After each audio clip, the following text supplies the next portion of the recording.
நாளைக்கான வீடியோ தாங்க வந்திருக்கு. வீடியோ வந்து சூப்பரா இருந்துச்சு அப்படின்னு தாங்க சொல்லணும். உண்மை வந்து இந்த வீடியோல வந்து வெளிய வந்துருச்சு.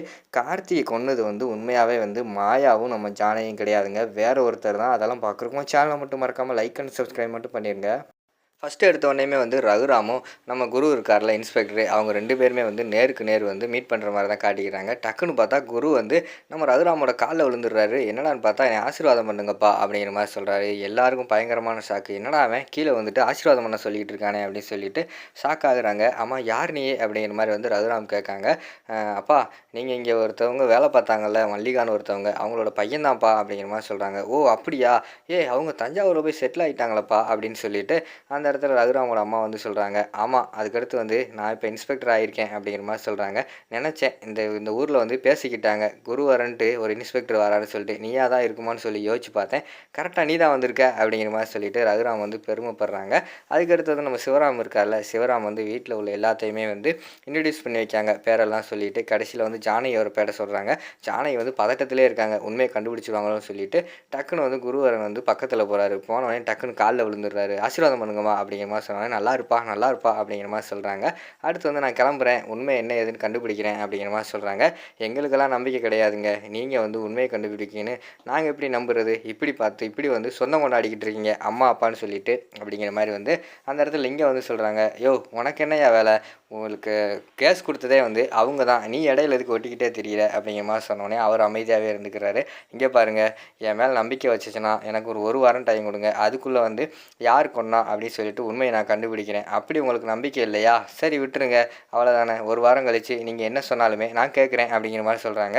சரி ஒரு வாரம் டைம் கொடுக்கும், இல்லைன்னா நாங்கள் வந்து மேலதிகாரிட்ட போய் பேச வேண்டி வரும் அப்படின்னு சொல்லிட்டு அந்த இடத்துல வந்து இவங்க சொல்லிகிட்டு இருக்காங்க, புவனேஸ்வரி வந்து சொல்லிகிட்டு இருக்காங்க. சரி நான் கிளம்புறேன் அப்படின்னு சொல்லிட்டு அந்த இடத்துல வந்து குருவாரன் வந்து கிளம்புறாரு. அப்போ வந்து சிவராம் வந்து சொல்கிறாரு, சாப்பிட்டு போகலாமே அப்படிங்கிற மாதிரி சொல்கிறாங்க. நீங்கள் ஒன்றும் கவலைப்படாதீங்க, உங்கள் குடும்பத்து மேலே வந்து எந்த கேஸ் இல்லைன்னு சொல்லிட்டு நான் நிரூபிச்சுட்டு அதுக்கடுத்து வந்து விருந்து சாப்பிட்றேன் அப்படின்னு சொல்லிட்டு அந்த இடத்துல வந்து குரு வந்து கிளம்புறாரு. இங்கிட்டு பார்த்தா நம்ம பத்மாவும் பார்வதியும் பேசிக்கிட்டு இருக்காங்க.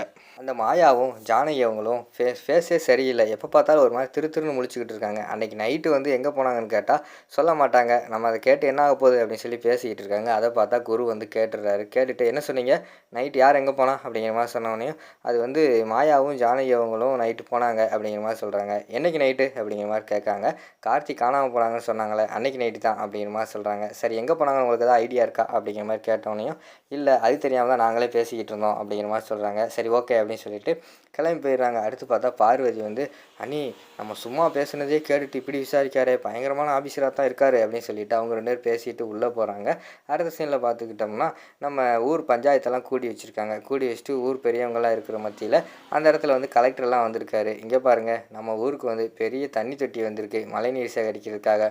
அதுக்கு வந்து நீங்கள் வந்து இடம் கொடுக்கணும். ஒன்று ரகுராம் ஃபேமிலியிலேருந்து கொடுங்க, இல்லைன்னா நீங்கள் புவனேஸ்வரி அவங்க ஃபேமிலியிலேருந்து கொடுங்க, உங்களுக்கு தான் நிறைய சொத்து பத்தெல்லாம் இருக்குது அப்படிங்கிற மாதிரி சொன்ன உடனேயும் அவர் வந்து நான் கொடுக்குறேன்னு சொல்லிடுறாரு. ரகுராம் வந்து அது ஃபஸ்ட்டு வந்து வேண்டாங்கிறாரு. நான் அதுக்கு தான் நம்ம ஊரில் வந்து நிறைய மழை பெய்யுது, அதுக்கடுத்து எதுக்கு தண்ணி அப்படிங்கிற மாதிரி சொன்னோடனே இல்லை கோடை காலத்தில் தண்ணி தேவைப்படும் அப்படிங்கிற மாதிரி சொன்னோடனே ஓ அப்படியா, அப்படின்னா என்னோடய இடத்த வேணால் எடுத்துக்கோங்க அப்படிங்கிற மாதிரி வந்து அவர் சொல்கிறாரு. சரிப்பா அதான் அவர் இடத்த தரேன்னு சொல்லிட்டால, கிளம்புவோம் அப்படிங்கிற மாதிரி சொன்னோன்னே புவனேஸ்வரி வந்து சொல்கிறாங்க, என்னங்க ஊரில் வந்து எல்லாரையும் பேசணும்னு சொல்லிவிட்டு நீங்களாம் முடிவெடுத்தா எப்படி? நாங்களும் இந்த ஊருக்கு நிறைய செஞ்சுருக்கோம், ஒழுங்காக வந்து எங்களோட இடத்த வாங்கிக்கோங்க அப்படிங்கிற மாதிரி சொல்கிறாங்க. இல்லைம்மா ரகுராம் ஐயா வந்து இடம் தரேன்னு சொல்லிட்டார்ல அப்படின்னு சொன்னவனையும் அவர் தரேன்னு சொன்னால் வாங்கிக்கிடுவீங்களா? நானும் இந்த ஊருக்கு நிறைய நல்லது பண்ணியிருக்கேன், அப்போ வேண்டான்னு சொன்னீங்களா? ஒழுங்காக வந்து இப்போ நான் இடம் தரேன் அதை வாங்கிக்கோங்க. அது மட்டும் இல்லாமல் அவர் குடும்பத்து மேலே இப்போ கேஸ் இருக்குது, கேஸ் இருக்கிறவங்க இது வாங்கக்கூடாது சரியா அப்படிங்கிற மாதிரி சொன்னோடனே உடனே நம்ம ரகுராம் வந்து சொல்கிறாரு, சரி அவங்களே வந்து இடம் தரேன்னு சொல்கிறாங்கல்ல, எனக்கு இந்த ஊருக்கு வந்து நல்லது நடக்கணும், அது யார் இடம் கொடுத்தா என்ன, அவங்க இடம் கொடுத்தா என்ன, நான் இடம் கொடுத்தா என்ன, சரி அவங்க இடத்தையே வாங்கிக்கோங்க அப்படின்னு சொல்லிட்டு ரகுராம் வந்து சொல்கிறாங்க. சரி ரகுராம் ஐயாவே சொல்லிட்டாங்கள்ல, புவனேஸ்வரி இடத்துலேயே வந்து நம்ம வந்து தண்ணி தொட்டி கட்டிடுவோம், சரி இடத்த வந்து காமிங்க அப்படிங்கிற மாதிரி சொன்னோன்னே இடத்த கூட்டு போய் காட்டுறாங்க. நேர்லேயே காட்டுறேன்னு சொல்லிட்டு கரெக்டாக வந்து நம்ம கார்த்தியை புதைச்சாங்களே அந்த இடத்தையே காட்டுறாங்க. சரி நாளைக்கு வந்து பூஜையை போட்டு வேலையை ஆரம்பிச்சிடுவோம் சொல்லிட்டு எல்லாம் போயிடுறாங்க. வீட்டில் வந்து ரகுராம் சிவராம் வராங்க. வந்த உடனே அவங்க அம்மா வந்து கேட்காங்க, எங்கப்பா போயிட்டு வரீங்க அப்படிங்கிற மாதிரி சொன்னோடனே எல்லாருமே வந்துடுறாங்க அந்த இடத்துக்கு. இல்லைம்மா நம்ம ஊருக்கு வந்து தண்ணி தொட்டி வந்திருக்கான், அதனால வந்து இடம் கேட்டாங்க அது அப்படின்னு சொல்கிறாங்க. சரிப்பா நம்ம இடத்த வேணா கொடுக்க வேண்டியதானே அப்படின்னு அவங்க சொல்கிறாங்க. இல்லைம்மா புவனேஸ்வரி வந்து அவங்க இடத்த கொடுத்துட்டாங்க, அது மட்டும் இல்லாமல் நம்ம பேரில் வந்து கேஸ் இருக்கான், அதனால் வேண்டான்னு சொல்லிட்டாங்க அப்படிங்கிற மாதிரி சொல்கிறாங்க. சரிப்பா எந்த இடத்த கொடுத்துருக்காங்க அப்படிங்கிற மாதிரி கேட்டோன்னே, அதான் அவங்க பண்ணை வீடு இருக்குல்லம்மா அந்த இடம் தான் அப்படிங்கிற மாதிரி சொன்னோன்னே, பண்ணை வீட்டையா கொடுத்துருக்காங்க அப்படின்னு சொல்லிட்டு பத்மா வந்து கேட்காங்க. பண்ணை வீடு எப்படி கொடுப்பாங்க, பண்ணை வீட்டுக்கு பின்னாடி பெரிய இடம் கிடக்கல, மரமாக இருக்குல்ல, அந்த இடத்த தான் கொடுத்துருக்காங்க, நாளைக்கு பூஜையெல்லாம் போட போகிறாங்களாம் அப்படிங்கிற மாதிரி சொல்கிறாங்க. அந்த இடத்துல பார்த்தா நம்ம இவர் லிங்கம் வேறு அந்த இடத்துல நின்று யோசிச்சுக்கிட்டு இருக்காரு. ஐயையோ நம்ம வேறு கார்த்தியை வந்து இங்கே தானே கொன்னோம் அப்படிங்கிற மாதிரி யோசிச்சுக்கிட்டு இருக்காங்க. பார்த்தா லிங்கம் தான் நம்ம கார்த்தியை வந்து அவங்க கார்த்தி வந்து ஃபஸ்ட்டு சாகலை, நம்ம லிங்கம் இருக்கார்ல அவர் வந்து நம்ம மாயாவும் ஜானகியும் போன பிறகு கழுத்தில் வந்து காலை வச்சு மிதித்து கொண்டிருக்காரு. அதை வந்து ஃப்ளாஷ்பேக் மாதிரி போட்டு காட்டுறாங்க.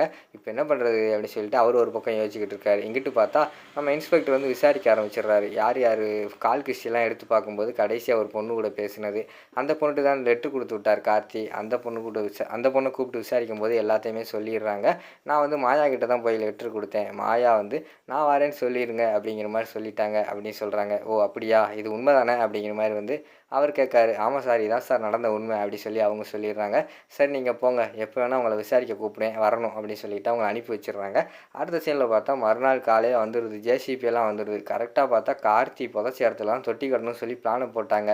அங்கனக்குள்ளேருந்து வந்து தோண்ட ஆரம்பிச்சிடுறாங்க. இங்கிட்டு பார்த்தா நம்ம மாயாவுக்கும் ஜானகிக்கும் கதி கலங்கி போயிடுது. என்ன மாயா இந்த இடத்துல தோன்றாங்க அப்படின்னு சொன்னோடனே, பெரியம்மா அமைதியாக இருங்க, எதுவும் சொல்லிடாதீங்க, நம்ம அமைதியாக இருந்தாலே போதும் அப்படின்னு சொல்லிட்டு அவங்க அமைதியாகவே நின்று பார்த்துக்கிட்டு இருக்கிற மாதிரி காட்டுறாங்க. அதோட பார்த்துக்கிட்டிங்கன்னா அந்த எபிசோடு வந்து முடிச்சிடுறாங்க.